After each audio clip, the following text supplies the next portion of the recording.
Hello everyone, स्वागत है आप सभी का एसएलवी क्लासेस में। तो क्या हाल चाल है दोस्तों, कैसे हो आप सभी। उम्मीद कर रहा हूं कि आप सभी बेहतर होंगे, स्वस्थ होंगे, मस्त होंगे और बढ़िया तरीके से आपकी जो तैयारी है आप उसे कंटिन्यूअसली कर रहे होंगे। दोस्तों, आज की इस वीडियो में हम बात करने वाले हैं ministry of home affairs intelligence bureau की एक नई वैकेंसी आई है and that is ACIO. ACIO की मोर देन 900 प्लस वैकेंसीज आई हैं दोस्तों, जहां पे सिंपल ग्रेजुएशन मांगा गया है। लेकिन हमें बात करनी है इस एग्जाम के सिलेबस की। क्या हमारा एग्जाम पैटर्न है, क्या हमारी स्ट्रैटेजी होनी चाहिए, किस तरीके से मैं आपको क्लासेस डिलीवर करने वाला हूं, इन सारी चीजों की हम बात करेंगे। किसी भी एग्जाम को अगर आप क्रैक करना चाहते हो, वो दुनिया का कोई भी एग्जाम हो, फिर वो एग्जाम कितना ही छोटा हो या वो एग्जाम कितना ही बड़े लेवल का हो, मैं बात कर रहा हूं, आप इस बात को ऐसे समझिए कि चाहे आपका आईएएस का एग्जाम हो या फिर आपका एसएससी का एमटीएस का एग्जाम हो या कोई भी फोर्थ क्लास का एग्जाम हो, हर एग्जाम को क्रैक करने से पहले सबसे पहली काम, जो सबसे पहला काम है, जो सबसे पहली बात है, वो है उसके सिलेबस को जानना। तो हमारे लिए बहुत ज्यादा इंपॉर्टेंट है कि अगर आप इंटेलिजेंस ब्यूरो के एसीआईयू पोस्ट के लिए तैयारी करने जा रहे हो या फिर आप इस एग्जाम के फॉर्म को फिल कर रहे हो, तो आखिर क्या सिलेबस है, क्या वो सब्जेक्ट हैं जो आपको तैयार करने पड़ेंगे, ये जानना आपके लिए बहुत जरूरी है। दोस्तों, अगर हम बात करें एसीआईओ की, तो ये आपका असिस्टेंट सेंट्रल इंटेलिजेंस ऑफिसर की पोस्ट है और ये ग्रेड 2 की जॉब है। इसके साथ साथ एग्जीक्यूटिव की भी वैकेंसीज आई हैं। टोटल जो वैकेंसीज हैं वो आपकी दोस्तों 995 है। एलिजिबिलिटी आपको पता ही होगी, सिंपल ग्रेजुएट आप होने चाहिए, किसी भी सब्जेक्ट से ग्रेजुएशन आपने कंप्लीट किया हो, मैटर नहीं करता। Age limit minimum 18, maximum 27। ये सारी बातें तो सर हमको पता है, कुछ ऐसा खास बताइए ना जो हमें ना पता हो। तो दोस्तों, आइए स्टार्ट करते हैं आज के इस सेशन को, आज के इस वीडियो को। ये एक छोटी सी वीडियो ना आपके लिए बहुत हेल्पफुल होने वाली है, बहुत ज्यादा मददगार साबित होगी ये एक छोटी सी क्लास आपके लिए, क्योंकि ये आपको आपके इस एग्जाम के बारे में कंप्लीट इंफॉर्मेशन देने वाली है। सो दोस्तों, अगर आईबी के एग्जाम की बात करें तो सबसे मेन थिंग, एग्जाम देने से पहले हमें ये जानना पड़ेगा कि आखिर सिलेक्शन प्रोसीजर क्या है, what is the exam pattern. तो अगर हम एग्जाम पैटर्न की बात करें तो एसीआईयू 2023 का जो एग्जाम है दोस्तों, ये आपके तीन अलग अलग पार्ट्स में डिस्ट्रीब्यूट किया गया है। अब आप कहोगे सर वो तीन पार्ट्स हमारे कौन कौन से हैं। तो इन तीन पार्ट्स में से पहला पार्ट है दोस्तों आपका टायर 1, जिसको आप कहते हो फेज 1 एग्जाम। दूसरा है आपका टीयर 2 भी कह सकते हो, जो कि आपका है जिसको फेज 2 के नाम से भी जानते हैं। And third phase is interview. तो ये है क्या, आखिर फेज 1 जो है वो कैसा होगा, फेज 2 कैसा होगा, फेज 3 कैसा होगा, इनकी हम थोड़ा सा डेट में बात करने वाले हैं। दोस्तों, ये जो आपके टीयर 1 का एग्जाम होगा फेज 1, एक एक बात को बहुत ध्यान से सुनना, कोई डाउट नहीं छोड़ूंगा और एक एक बात आपको क्लियरली यहां से पता चलती जाएगी। टीयर 1 का जो एग्जाम है दोस्तों आपके फेज 1 का, ये आपका कंप्लीटली ऑब्जेक्टिव टाइप होगा। और ये एग्जाम जो है दोस्तों वो आपका सीबीटी होता है। सीबीटी का मतलब समझ रहे हो ना, computer based test. CBT exam होता है दोस्तों जहां पे आपको ऑनलाइन एग्जाम देना होगा। ये एग्जाम पहले ऑफलाइन हुआ करता था, बट अभी ये ऑफलाइन नहीं है, ये एग्जाम कंप्लीटली आपका ऑनलाइन है। ये जो एग्जाम है दोस्तों, देखो आपके सामने लिखा हुआ है 100 ऑब्जेक्टिव टाइप क्वेश्चन। इसका मतलब यहाँ पे वो क्वेश्चन आएंगे कि सिंगल क्वेश्चन, 4 ऑप्शन टिक करिए, आगे बढ़िए। ऑब्जेक्टिव क्वेश्चन आएंगे, एमसीक्यू जिसको आप कहते हो, मल्टीपल चॉइस क्वेश्चन।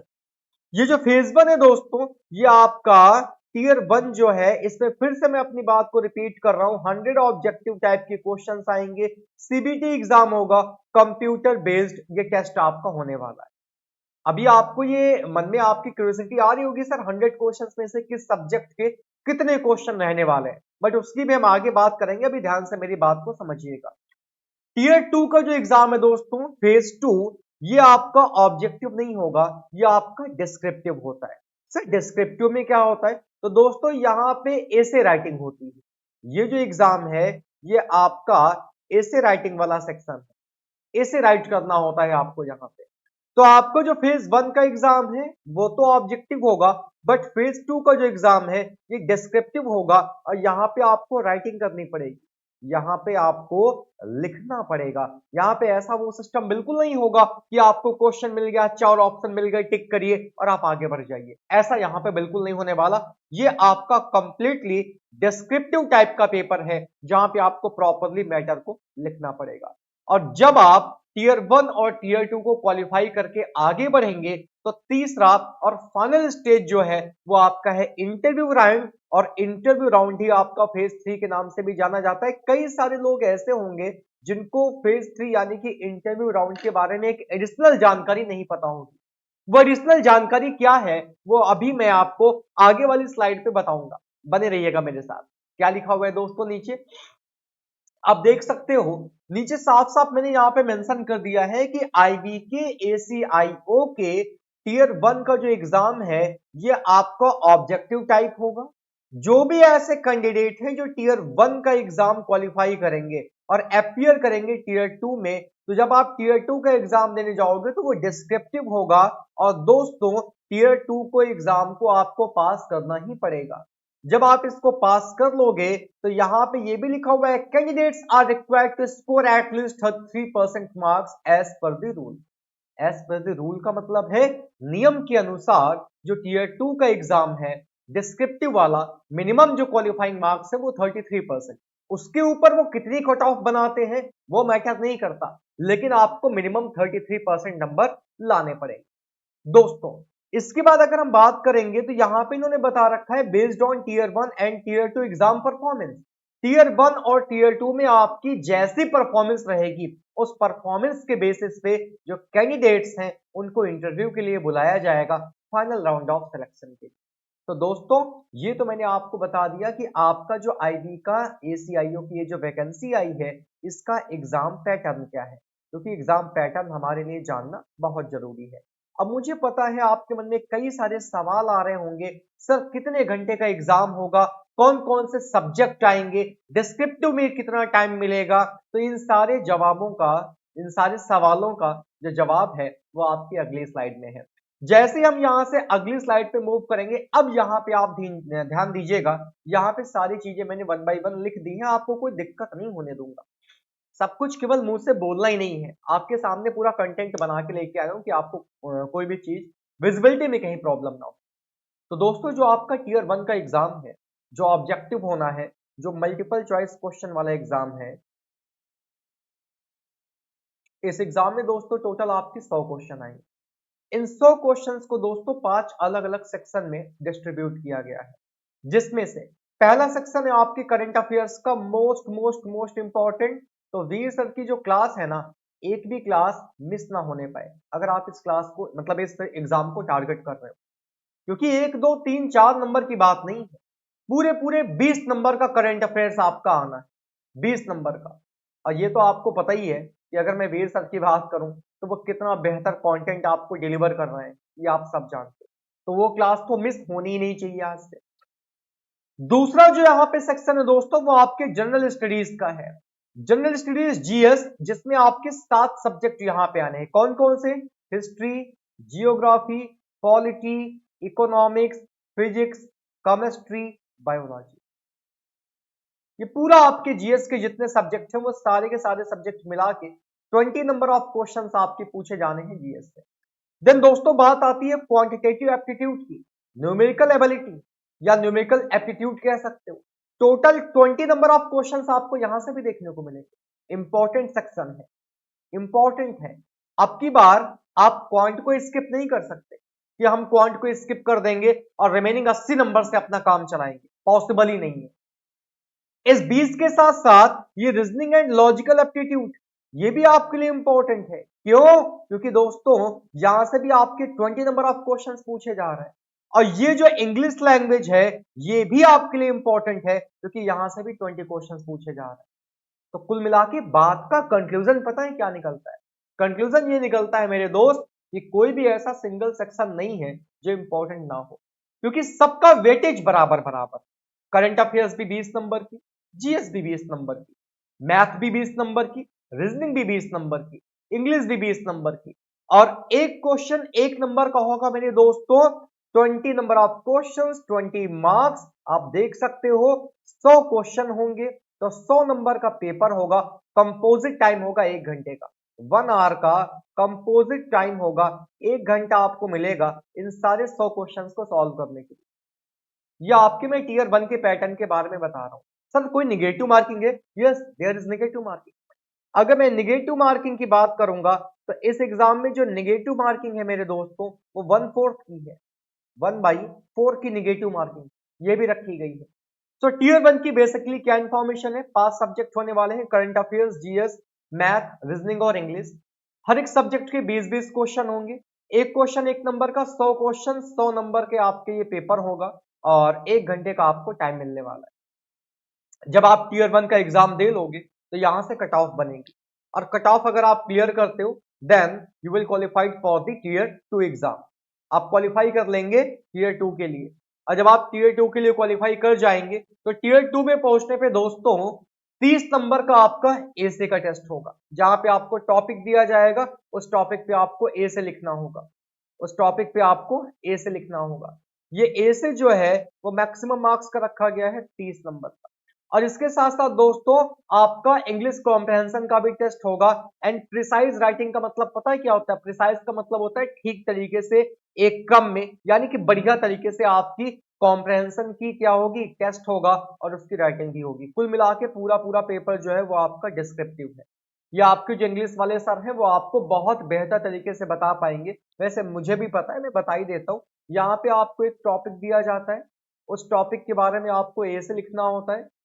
ए से आपको भी पता है इंट्रोडक्शन, बॉडी, देन कंक्लूजन। उसके बाद दोस्तों आपका कॉम्प्रिहेंशन टेस्ट होता है, जहां पे कंप्लीट पैसेज आपको दे दिया जाता है और वहां से कई सारे क्वेश्चन बनाए जाते हैं। तो ये जो आपका सेक्शन है ए से वाला वो 30 मार्क्स का होता है, और ये जो आपका कॉम्प्रिहेंशन वाला पार्ट है दोस्तों ये आपके 20 मार्क्स का होता है। ओवरऑल 50 नंबर का ये पेपर होता है और 1 घंटे का कंपोजिट टाइम आपको यहाँ पे दिया जाता है। 1 घंटे का कंपोजिट टाइम आपको यहाँ दिया जाता है। 1 घंटे में आपको ये दोनों चीजें लिखनी होंगी। ये पेपर आपका ऑब्जेक्टिव नहीं होता है, ध्यान रखिएगा। ये पेपर आपका डिस्क्रिप्टिव होता है, लिखित पेपर होता है। ठीक है, आगे चलिए। जब आप टीयर 2 का एग्जाम क्वालिफाई करके आगे बढ़ोगे तो अगला नंबर आता है दोस्तों इंटरव्यू का। अब आप कहोगे सर वो बात बताइए ना जो अभी आप थोड़ी देर पहले कह रहे थे कि यहाँ जितने लोगों का इंटरव्यू होगा उनको मैं बताऊंगा कि इंटरव्यू के लिए ये चीजें इंपॉर्टेंट है। वो एक बड़ा इंपॉर्टेंट पॉइंट है, उसमें मैं आपको लेके चलूंगा। थोड़ा सा समय और दीजिएगा, एक सीक्वेंस में आपको आगे लेके चल रहा हूं। तो चलिए दोस्तों, हमने एग्जाम पैटर्न की बात कर कि एग्जाम पैटर्न क्या है, पेपर का मोड क्या है, सब्जेक्ट कौन कौन से हैं, कितने स्टेप्स होने वाले हैं, प्री होगा, फिर मेंस होगा, फिर इंटरव्यू होगा, ये सारी बातें हमने कर दी। Now the most important most important thing is syllabus.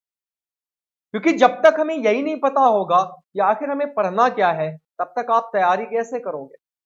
आपको जाना तो है, बट जाना कहां है अगर यही नहीं पता होगा तो जाओगे कैसे? तो आपको ये एग्जाम क्वालिफाई तो करना है, एग्जाम तो देना है, बट एग्जाम में आएगा क्या क्या, ये बड़ा इंपॉर्टेंट है। तो हम अपने सिलेबस की जो स्टार्टिंग है दोस्तों वो करने जा रहे हैं क्वांटिटेटिव एप्टीट्यूड यानी कि क्वांट से, जो कि मेरा सब्जेक्ट है।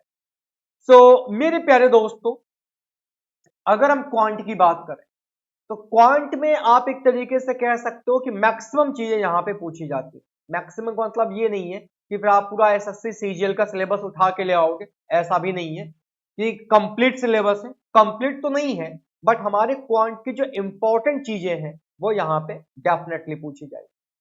जैसे आप देख सकते हो नंबर सिस्टम, सबसे ज्यादा क्वेश्चन यहीं से पूछे गए। लास्ट ईयर 2021 के 7 पेपर मेरे पास है, मैं आपको दिखाऊंगा। दोस्तों, सिलेबस में आपके क्वांट के सिलेबस की बात करें, number system, percentage, time and work, profit loss and discount, computation of whole numbers, एक तरीके से कह सकते हो नंबर सिस्टम का ही पार्ट है। Decimal and fraction number system का ही पार्ट है। Simple and compound interest, ratio, proportion, लासा मासा नंबर सिस्टम का ही पार्ट है। Fundamental arithmetic operation number system का पार्ट है। Speed, time and distance, mensuration 2D और 3D दोनों पढ़ना पड़ेगा। औसत, फंडामेंटल अरिथमेटिक ऑपरेशन, मुझे लग रहा है रिपीट हो गया, कोई बात नहीं, इधर भी है इधर भी है। Use of table and graph, जिसको दोस्तों आप डेटा इंटरप्रिटेशन के नाम से जानते हो, जिसको आप डीआई के नाम से जानते हो। लास्ट ईयर भी 3-4 क्वेश्चन बने थे, इस बार भी बनेंगे। Relation between numbers number system का ही पार्ट है। मिसिंग नंबर्स, जिसको आप नंबर सीरीज के नाम से भी जानते हो, संख्या श्रृंखला, नंबर सीरीज, कई सारे नंबर आपको दे देगा, कोई एक बीच का टर्म होगा जो मिसिंग होगा जिसे आपको फाइंड आउट करना पड़ेगा। स्पीड, टाइम एंड डिस्टेंस, ये भी रिपीट हो चुका है। प्रॉब्लम ऑन एजेस दोस्तों, आयु पर आधारित प्रश्न, और कंप्यूटेशन ऑफ होल नंबर्स। तो कुल मिला के कोई बात नहीं, दो तीन चीजें ऐसी हैं जो रिपीट हो गई, बट डजंट मैटर। ये आपकी क्वांट का सिलेबस है। नंबर सिस्टम, लासा मासा, decimal and fraction, simplification, percentage, profit loss, ratio, proportion, average, age, simple compound interest, time and work, pipe and cistern and speed, time and distance, mensuration and data interpretation. ये इतने topic हैं जो आपको मजबूती से पढ़ने पड़ेंगे। एक बड़ी खास बात मैं आपको बताता हूं, एक्चुअली दोस्तों ये जो पेपर है ना, इस पेपर की चाहे मैं क्वांट की बात करूं और या फिर मैं रीजनिंग की बात करूं, आप यकीन नहीं करेंगे, जो क्वांट है ना, आता यहाँ सब कुछ है। ये जितने टॉपिक है, हर एक टॉपिक से तकरीबन आपको क्वेश्चन देखने को मिलेंगे, बट मेरा यकीन करिए, एग्जामिनर ने आज तक कभी इस पेपर का लेवल अप नहीं किया। एग्जामिनर ना केवल आपके बेसिक लेवल को चेक करना चाहता है कि आपका बेसिक्स कितना स्ट्रांग है। वो नंबर सिस्टम से भी क्वेश्चन पूछेगा तो बहुत इजी इजी क्वेश्चन पूछ रहा है, बहुत इजी इजी। अगर वो नंबर सिस्टम से भी क्वेश्चन पूछ रहा है तो वो परसेंटेज हो या एवरेज हो, कोई भी टॉपिक हो, क्वेश्चन का जो लेवल है, देखो क्वेश्चन तीन तरीके के होते हैं, किसी भी टॉपिक में तीन तरीके के क्वेश्चन बनते हैं। सर कौन कौन से वो तीन टाइप है? एक होता है आपका इजी, दूसरा होता है दोस्तों आपका मॉडरेट लेवल, और तीसरा होता है दोस्तों आपका हार्ड लेवल। तो ये वो एग्जाम है ना जहां पे 20 में से 18 क्वेश्चन आपको इजी मिलने वाले हैं और दो क्वेश्चन आपको मॉडरेट मिलने वाले हैं। ये मैं सच्चाई बता रहा हूं। आप कहोगे सर पेपर का लेवल हाई हो गया, तो नहीं होगा, लिख के रखिए, होना ही नहीं है। क्योंकि एग्जामिनर जो है वो केवल और केवल आपके बेसिक्स को चेक करना चाहता है कि आपका बेसिक्स कितना स्ट्रांग है। तो मेरे पढ़ाने का तरीका भी बिल्कुल अलग होगा। अगर आप लोगों ने अभी तक मुझसे नहीं पढ़ा है तो कुछ क्लासेस आपको as a demo purpose definitely मिल जाएंगी, उनको देखिएगा। और मेरे पढ़ाने का तरीका, मेरे पढ़ाने का अंदाज बिल्कुल अलग है, क्योंकि मैंने खुद हर एग्जाम दे रखा है। वो चाहे आईबी का एग्जाम हो, मैंने खुद हर एग्जाम दे रखे हैं। तो मुझे ये आइडिया है कि एग्जामिनर का थिंकिंग प्रोसेस क्या है, वो कहां तक सोच सकता है, किस लेवल का वो क्वेश्चन एग्जाम में दे सकता है, इन सारी चीजों का मुझे बेहतर तरीके से आइडिया है। और जब मुझे इन सारी चीजों का बेहतर तरीके से आइडिया होगा तो मैं आपको भी बेहतर तरीके से उन चीजों को डिलीवर कर पाऊंगा। वरना पढ़ाने को तो यार नंबर सिस्टम को मैं एक महीने पढ़ाता रहूं, और है भी इतना बड़ा टॉपिक, इतना बड़ा टॉपिक है कि पढ़ाने को एक महीना भी पढ़ाता रहूंगा तो कम पड़ जाए। लेकिन हमें जितने टॉपिक्स लिखे हुए हैं ना, केवल उतना ही पढ़ना है जितना हमारे एग्जाम में पूछा जाएगा। हमें केवल उस लेवल तक जाना है जिस लेवल तक एग्जामिनर हमें हमारे एग्जाम में लेके जाएगा। सो दोस्तों ये है आपके बेसिकली क्वांट का सिलेबस, और क्वांटिटेटिव एप्टीट्यूड में आपको इतनी सारी चीजें हैं जो पढ़नी पड़ेंगी, जो जाननी पड़ेंगी। आगे चलेंगे, क्वांट के बाद अगली जो बात हम करने वाले हैं that is general studies, GS की बात करेंगे। तो जीएस में मैंने आपको बता ही दिया था कि मेन जो आपके कोर 7 सब्जेक्ट हैं that is history, biology, science and technology, Indian polity and constitution, geography, physics, current affairs आपका आना ही आना है, स्टैटिक जीके भी आपको पढ़ना ही पड़ेगा, इकोनॉमी, फाइनेंस ये भी आपका पता है इकोनॉमी में आ जाएगा, एंड केमिस्ट्री।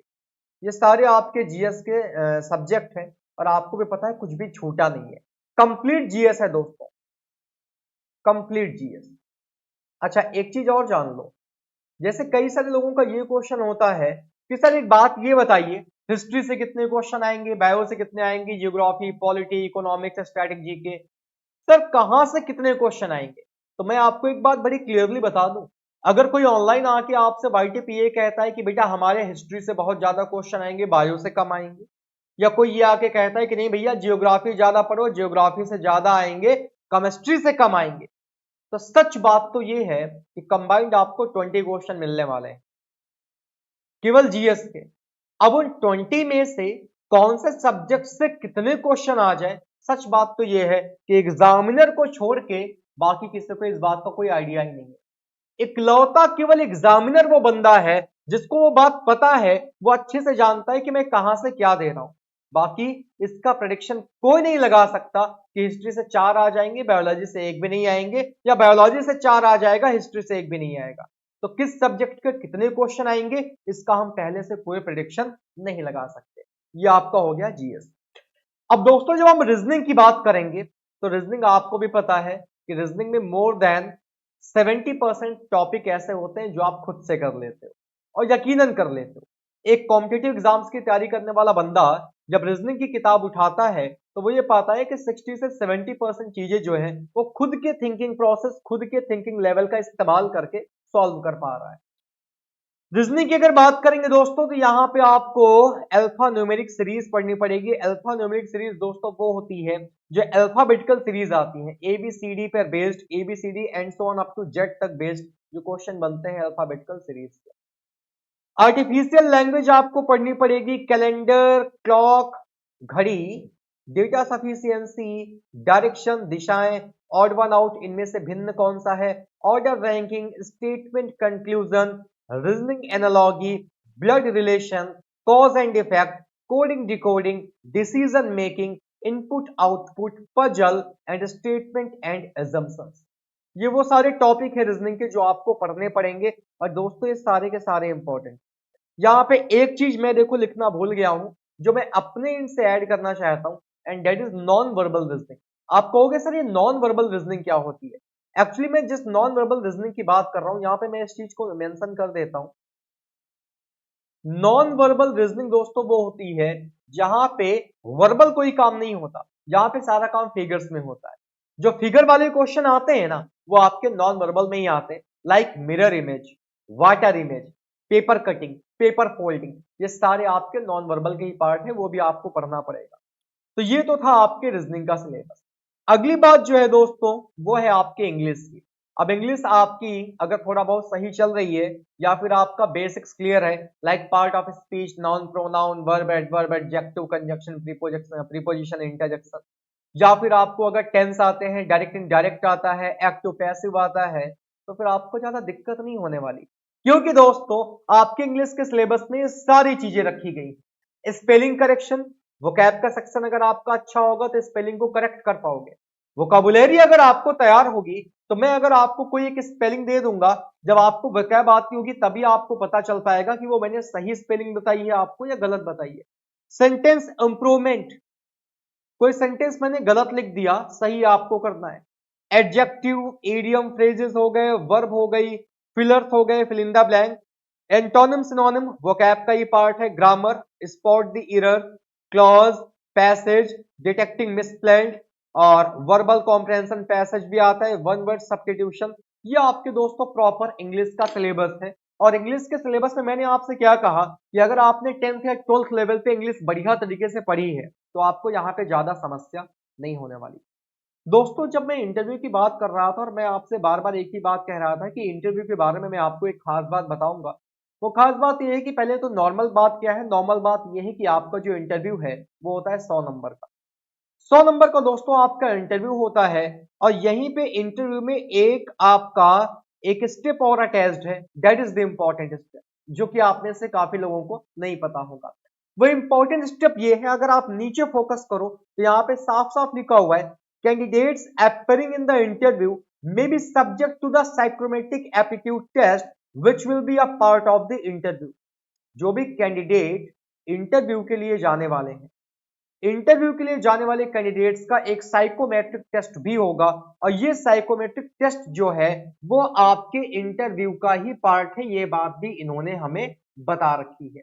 अब दोस्तों ध्यान से मेरी बात को सुनना जो मैं कह रहा हूं, इन्होंने हमको बता दिया, हमने कहा ठीक है जी कोई दिक्कत वाली बात नहीं है। लेकिन आप में से कई सारे लोग ऐसे होंगे जिन्होंने मतलब ये कह सकते हैं कि साइकोमेट्रिक का उनको पता ही नहीं होगा कि यार साइकोमेट्रिक होता क्या है, उनको नहीं पता होगा। आप में से अगर किसी ने कभी एसबीआई का एग्जाम दिया होगा तो एसबीआई पीओ में आजकल ये टेस्ट होने लगा है और that test is psychometric test. अब दोस्तों साइकोमेट्रिक टेस्ट होता क्या है? साइकोमेट्रिक टेस्ट होता है जहां पे आपका एक साइको टेस्ट होता है। साइको टेस्ट का मतलब कि आपकी मेंटल एबिलिटी का टेस्ट होता है, साथ ही साथ जो आपकी पर्सनालिटी डेवलपमेंट का सेक्शन है ना वो भी आपका यहीं से पूछा जाता है। जो आप कहते हैं ना सर जो पर्सनालिटी डेवलपमेंट होता है, आपकी पर्सनालिटी से रिलेटेड जो क्वेश्चन है वो सारी चीजें आपकी यहीं से बनती हैं। तो साइकोमेट्रिक टेस्ट के बारे में आपका जानना जरूरी है, क्योंकि अगर आप साइकोमेट्रिक टेस्ट को नहीं जानते हो और वैसे भी हमारे यहाँ अगर आप तैयारी कर रहे हो, अभी हमने कोर्स लॉन्च किया है और आपको एसएलवी के ऐप पे ये कोर्स दिख जाएगा। तो आप जब हमसे प्रिपरेशन करोगे तो हम ऐसा नहीं कि आपको अधूरे रास्ते पे छोड़ देंगे। आप तैयारी करेंगे, प्रीलिम्स की तैयारी कराने के बाद हम आपको प्रॉपर आगे एक एक स्टेप्स तक गाइड करते रहेंगे कि भाई अब अगर आपका मेंस का एग्जाम है तो आप ऐसे में इस तरीके से बेहतर कर सकते हो, आप इंग्लिश कॉम्प्रिहेंशन में इस तरीके से बेहतर कर सकते हो, इंटरव्यू है तो इंटरव्यू के लिए क्या क्या चीजें बेहतर हो सकती है। कुल मिला के एक कंप्लीट पैकेज जो है वो आपका इस कोर्स में रहने वाला है। ठीक है, तो दोस्तों आज के ये जो आपको मैंने आज वीडियो डिलीवर किया है, इस वीडियो को बनाने का मेन मोटिव पता है क्या है? मेन मोटिव था दोस्तों आपको सिलेबस और एग्जाम पैटर्न से अवगत कराना, क्योंकि मुझे पता है कि एज का क्राइटेरिया सबको पता है। आई नो कि आपको एलिजिबिलिटी पता है, आई नो कि आपको पता है कि फॉर्म कब से स्टार्ट होंगे और फॉर्म की लास्ट डेट क्या है। ये सारी चीजें ऐसी हैं जो आप सबको बेहतर तरीके से पता है। बट मेरा जो मेन मुद्दा था वो मेन मुद्दा था दोस्तों आपको सिलेबस और एग्जाम पैटर्न के बारे में जानकारी देना, क्योंकि अभी रिसेंटली जिनका ग्रेजुएशन कंप्लीट हुआ है उनको नहीं पता यार। काफी लोग, आप देखो होता क्या है ना, हम ये सोचते हैं कि नहीं यार इनको आता होगा इनको आता होगा, बट दोस्तों सच्चाई पता क्या है? बहुत लोग ऐसे हैं यार जिनको नहीं पता। बहुत लोग ऐसे हैं जिनको यही नहीं पता कि एग्जाम में क्या क्या पूछा जाने वाला है, कितने घंटे का एग्जाम होगा, नेगेटिव मार्किंग होगी कि नहीं होगी, एग्जाम ऑब्जेक्टिव होगा कि सब्जेक्टिव होगा कि डिस्क्रिप्टिव होगा, नहीं पता यार लोगों को। तो आपका जो भी डाउट है वो डाउट उम्मीद है कि मैं खत्म कर पाया हूं, और उम्मीद करता हूं कि इस वीडियो से आप काफी हद तक सेटिस्फाई हुए होंगे। आप ये सोच रहे होंगे सर एक आधा अगर आप प्रीवियस ईयर पेपर दिखा देते, तो दोस्तों प्रीवियस ईयर पेपर डेफिनेटली मैं आपको करवाऊंगा, और आपको मैं बहुत पुराना नहीं, लास्ट 18 उसको 2021 की बात करूं तो अगर आपको ना पता हो तो मैं बता दूं, 2021 में दोस्तों आपका जो एग्जाम हुआ था वो 3 दिन चला, जिसमें से एक दिन 2 शिफ्ट में एग्जाम हुआ, एक दिन 3 शिफ्ट में एग्जाम हुआ और एक दिन वापस से 3 शिफ्ट में एग्जाम हुआ। और टोटल अगर आप प्रीवियस ईयर पेपर गूगल पर सर्च करोगे तो अलग अलग वेबसाइट्स में आपको पेपर दिख जाएंगे। जो पेपर है लास्ट ईयर 2021 में हुआ था, last year in the sense last के लास्ट ईयर, 18 फरवरी को पेपर हुआ, 19 फरवरी को पेपर हुआ और 20 फरवरी को पेपर हुआ। 2021 के पहले ये वैकेंसी 2014 और 2017 में आ चुकी है, यानी कि 14 के बाद 3 साल बाद 17, 17 के बाद 4 साल बाद 21 और वापस से 2 साल बाद, तो इस साल तो काफी जल्दी ही है। तो दोस्तों 18 फरवरी की 2 शिफ्ट, 19 फरवरी की 3 शिफ्ट और 20 फरवरी की 3 शिफ्ट, यहाँ पे जो आपका एग्जाम पेपर पूछा गया था, यानी कि जो एक्चुअल पेपर आया था वो पेपर मैं आपको दिखाऊंगा। सर क्यों दिखाएंगे? पेपर देखना इसलिए जरूरी है क्योंकि पेपर जब आप देखोगे, और मैं आपको उस पेपर को डिस्कस भी करवाऊंगा, लेकिन मैं आपको उस पेपर में यह दिखाना चाहता हूं कि आप खुद इस चीज की एनालिसिस करिए, आप खुद इस बात को देखिए कि एग्जामिनर जो पेपर आपको दे रहा है, यानी कि जो पेपर आपका होगा, आखिर उस पेपर का लेवल क्या रखा गया है, आखिर उस पेपर का लेवल क्या रखा गया है। और एग्जाम का जो लेवल है ना वो एक्चुअल एग्जाम पेपर देख के ही आप समझ पाओगे, ऐसे तो आपको नहीं समझ में आएगा कि नहीं यार एग्जाम का लेवल क्या है। तो बेहतर तरीके से हम और आप मिलकर बहुत जोश के साथ और एक नए जोश और उत्साह उमंग के साथ इस एग्जाम के लिए प्रिपेयर करेंगे दोस्तों। बहुत बेहतरीन तरीके से एक अलग अंदाज में मैं आपको क्वांट और रीजनिंग पढ़ाने वाला हूं। इस क्वांट और रीजनिंग में आपको बेसिक्स यानी कि जो फाउंडेशन क्लास होती है वो तो मैं डिलीवर करूंगा ही करूंगा, फाउंडेशन क्लास के साथ साथ आपके लिए अलग से प्रैक्टिस सेट प्लस साथ में जो पीवाईक्यूज हैं, प्रीवियस ईयर क्वेश्चन या फिर आप कह सकते हो कंप्लीट पीवाईपी प्रीवियस ईयर पेपर, उसका भी हम बारी बारी से डिस्कशन करते चलेंगे, जिसका बेनिफिट ये मिलेगा कि आप जो पढ़ रहे हो वो आपके प्रीवियस ईयर पेपर में पूछे भी गए हैं क्वेश्चन या नहीं पूछे गए हैं, और अगर पूछे गए हैं तो आप कितनी बेहतर तरीके से उनको अटेम्प्ट कर पा रहे हो, इन सारी चीजों का आपको पता चलता रहेगा। सो दोस्तों आज की इस वीडियो में हम इतना ही रखेंगे। आप अपना ख्याल रखिए। अब हमारी आपसे जो मुलाकात है वो ACIO की पहली जो हमारी क्लास होगी क्वांट की, उसे में आपसे मुलाकात होगी, और उम्मीद है कि ये वीडियो आपको पसंद आया होगा। वीडियो वाकई में अगर अच्छा लगा है तो जम के शेयर करिएगा अपने दोस्तों के साथ, क्योंकि जो इन्फॉर्मेशन मैंने आपको दी है डिटेल्ड इन्फॉर्मेशन, सीधी बात, नो बकवास वाला सिस्टम मैंने यहाँ पे किया है कि भाई डायरेक्टली हमने टू द पॉइंट बात की, क्या एग्जाम पैटर्न है, क्या आपके स्टेप्स होने वाले हैं, कितने स्टेप्स में ये आपका एग्जाम कंप्लीट होगा, क्या सिलेबस है, इन सारी चीजों की हमने बात की टू द पॉइंट। तो दोस्तों आज के सेशन को फिर इतना ही रखते हैं, खत्म करता हूं आज की इस क्लास को। अपना ख्याल रखिए, take care everyone, have a great day, bye bye.